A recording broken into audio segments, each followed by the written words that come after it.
Hello everyone, ಎಲ್ರಿಗೂ ನಮಸ್ತೆ. ಇದು ನನ್ನ ಬ್ಲಾಗ್ 3. ಈ ಒಂದು ವಿಡಿಯೋದಲ್ಲಿ ನಾನು ಸೆಲ್ಫ್ ಕೇರ್ ಬಗ್ಗೆ ಒಂದಿಷ್ಟು ಮಾಹಿತಿಯನ್ನು ನೀಡ್ತೀನಿ. ಕೆಲವೊಂದು ಸಾರಿ ನಾವು ಕೆಲಸದ ಮೇಲೆ ಗಮನ ಕೊಡ್ತಾ ನಮ್ಮ ಆರೋಗ್ಯದ ಬಗ್ಗೆ ಕಾಳಜಿಯನ್ನು ಮರೆತು ಬಿಡ್ತೀವಿ.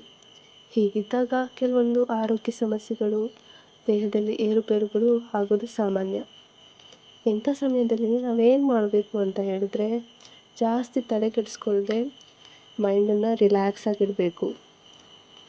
ಆದಷ್ಟು ದೇಹಕ್ಕೆ ಸಮಾಧಾನ ಆಗುವಂತಹ ಚಟುವಟಿಕೆಗಳನ್ನು ಮಾಡಬೇಕು. ಆದಷ್ಟು ನೀರನ್ನು ಕುಡಿಬೇಕು, ಸರಿಯಾದ ಸಮಯಕ್ಕೆ ನಿದ್ದೆ ಮಾಡಬೇಕು, ಜೊತೆಗೆ ಒಳ್ಳೆಯ ಆಹಾರ ಕ್ರಮವನ್ನು ಪಾಲಿಸಬೇಕು. ಇತ್ತೀಚೆಗೆ ನಾನು ಕೂಡ ನನ್ನ ಲೈಫ್ ಸ್ಟೈಲಲ್ಲಿ ಕೆಲವೊಂದು ಬದಲಾವಣೆಗಳನ್ನು ಮಾಡ್ಕೊಂಡಿದ್ದೀನಿ. ಕೆಲವೊಂದು ಆರೋಗ್ಯ ಸಮಸ್ಯೆಗಳು ಬಂದಾಕ್ಷಣ ನಾವು ಎಚ್ಚೆತ್ಕೊಳ್ಳಬೇಕು. ಹೆಚ್ಚಾಗಿ ನೀರು ಕುಡಿಯೋದಕ್ಕೆ ಅಭ್ಯಾಸ ಮಾಡಿಕೊಂಡೆ, ಎಕ್ಸಸೈಸ್ ಮಾಡ್ತಾಯಿದ್ದೀನಿ, ಜೊತೆಗೆ ಒಂದು ಹೆಲ್ದಿ ಡ್ರಿಂಕ್ ಚಾಲೆಂಜ್ ಅಂತ ಕೂಡ ಸ್ಟಾರ್ಟ್ ಮಾಡಿದ್ದೀನಿ.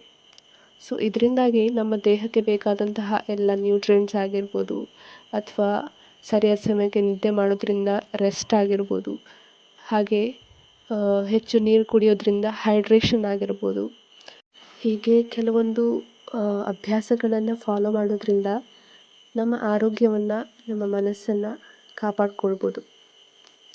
ಎಷ್ಟೋ ಬಾರಿ ನಮಗೆ ಇದು ಸಿಲ್ಲಿ ಅಂತ ಅನಿಸ್ಬೋದು, ಬಟ್ ಇಂಥ ಸಣ್ಣ ಪುಟ್ಟ ವಿಷಯಗಳಿಂದಲೇ ನಮ್ಮ ದೇಹದಲ್ಲಿ ಅನೇಕ ಬದಲಾವಣೆಗಳು, ಏರುಪೇರುಗಳು ಕಾಣ್ತಾ ಬರುತ್ತೆ. ಹೀಗಿದ್ದಾಗ ಈ ಸಣ್ಣ ಪುಟ್ಟ ವಿಷಯಗಳನ್ನು ಕೂಡ ಇಗ್ನೋರ್ ಮಾಡದೆ ನಾವು ಆದಷ್ಟು ನಮ್ಮ ಆರೋಗ್ಯದ ಮೇಲೆ, ನಮ್ಮ ಮನಸ್ಸಿನ ಮೇಲೆ ಗಮನ ಕೊಡ್ತಾ ಬಂದರೆ ಅದೆಷ್ಟೋ ಕಾಯಿಲೆಗಳಿಂದ ದೂರ ಇರ್ಬೋದು. ಜೀವನದಲ್ಲಿ ಆರೋಗ್ಯಕ್ಕಿಂತ ಮುಖ್ಯವಾಗಿ ಬೇರೆ ಯಾವುದೂ ಇಲ್ಲ ಅಂತಲೇ ಹೇಳ್ಬೋದು. ನಮ್ಮ ದೇಹಕ್ಕೂ ಮನಸ್ಸಿಗೂ ಸಂಬಂಧ ಇರೋದ್ರಿಂದ ನಮ್ಮ ದೈಹಿಕ ಆರೋಗ್ಯದಲ್ಲಿ ಏನೇ ಸಮಸ್ಯೆಗಳಾದರೂ ಅದು ನಮ್ಮ ಮನಸ್ಥಿತಿಯ ಮೇಲೆ, ನಮ್ಮ ಭಾವನೆಗಳ ಮೇಲೆ, ನಮ್ಮ ಆಲೋಚನೆಗಳ ಮೇಲೆ ಪರಿಣಾಮ ಬೀರುತ್ತೆ. ಅದೇ ರೀತಿ ನಮ್ಮ ಮನಸ್ಸಿಗೆ ಏನೇ ತೊಂದರೆ ಆದರೂ ಅದು ನಮ್ಮ ದೈಹಿಕ ಆರೋಗ್ಯದ ಮೇಲೆ ಪರಿಣಾಮ ಬೀರುತ್ತೆ. ಹೀಗಾಗಿ ನಮ್ಮ ಮನಸ್ಸು ಹಾಗೂ ದೇಹದ ಮೇಲೆ ಆದಷ್ಟು ಗಮನ ಕೊಡಬೇಕು. ಟಾಟಾ, ಬಾಯ್.